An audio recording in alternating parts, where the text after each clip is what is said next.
In 1947, Andy Dufresne, Tim Robbins, a banker, is convicted of murdering his wife and her lover, a golf professional. He is sent to the notoriously harsh Shawshank prison to serve 2 consecutive life sentences since the state of Maine has no death penalty. Andy keeps claiming his innocence, but his cold and calculating demeanor leads everyone to believe he did it.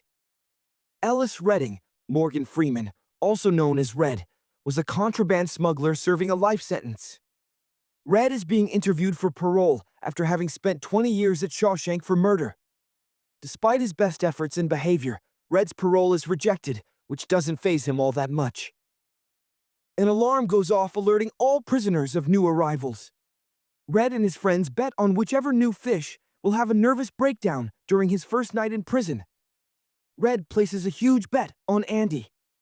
During the first night, an overweight newly arrived inmate, nicknamed Fat Ass, breaks down and cries hysterically, allowing Haywood, William Sadler, to win the bet.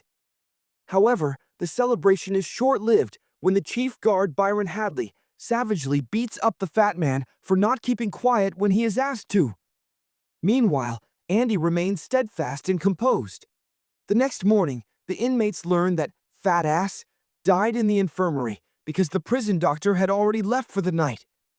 Andy inquires about the man's name only to get put down by Haywood.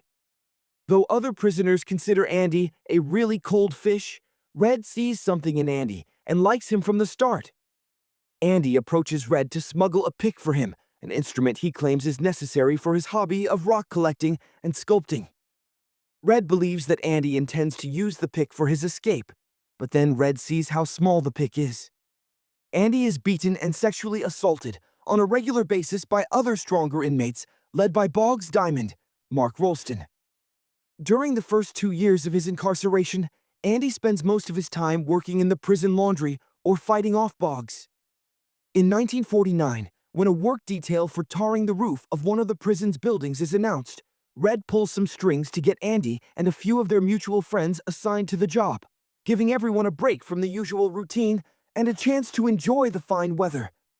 Andy overhears the captain of the guards, Byron Hadley, complaining about being taxed on an inheritance and offers to help him shelter the money legally.